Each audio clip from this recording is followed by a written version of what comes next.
Death by spiders. Well, we thought it might be a good idea to check with an expert on spiders and bugs to talk about what you're seeing. Some of these pictures have been sent to us through our Facebook page. We're joined this morning by Mike Draney, a professor at UW Green Bay. Mike, thanks for joining us this morning. Yeah, thank you. Pleasure to be here. Let's start off by taking a look at a couple of pictures that we have of spiders, and we're going to put one up on the screen. I believe you've seen these already, but we have the first one, which is looks like it's in a Tupperware container. Are we seeing more spiders first off this spring, Mike?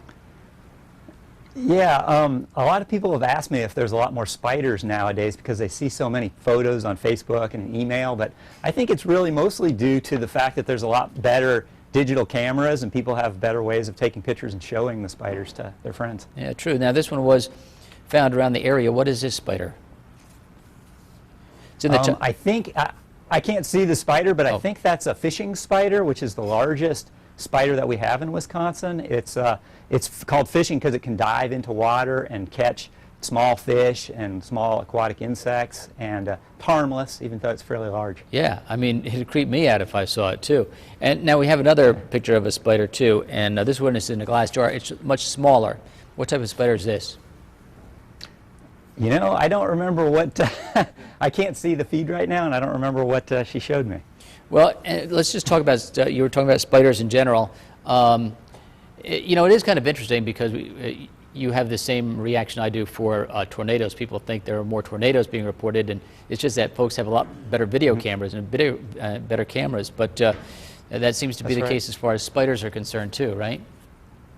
That's right, and I think there's also kind of a cachet and a little bit of a myth about how dangerous spiders are, and people like to share stories of being bitten by spiders, even though people are very rarely bitten by spiders. I've been studying spiders for 25 years, and I've handled thousands of them, and I've really never been bitten by a spider. Is there a dangerous spider in Wisconsin, though, that we should be aware of? Not really. I basically tell people that spiders are just nothing to worry about in Wisconsin. There are black widows that if you search long and hard, you might be able to find one, and that is theoretically dangerous, although no one's ever been bitten that I know of in Wisconsin. There's also brown recluses that live south of us, and occasionally one will get moved into a house, although they don't seem to be able to reproduce here. People in Oklahoma live with thousands of spiders, thousands of brown recluses in their houses, and every once in a while someone gets bitten. So if we have one in Wisconsin in a building, no one's ever been bitten that I know of in Wisconsin from a brown recluse. And Mike, before we go, could you tell us, there's an event going on at GB in July. What's that? Yeah, my t-shirt here is to remind me that the annual meeting of the American Arachnological Society is going to be hosted at UW Green Bay by the Coffran Center for Biodiversity, myself and my wife, Vicki Medland. And so it's basically scientists who study spiders, scorpions, and their relatives from all around the world, all around the country and the world, are going to converge on Green Bay and share scientific information with each other. Real cool. Is that event open to the public at all?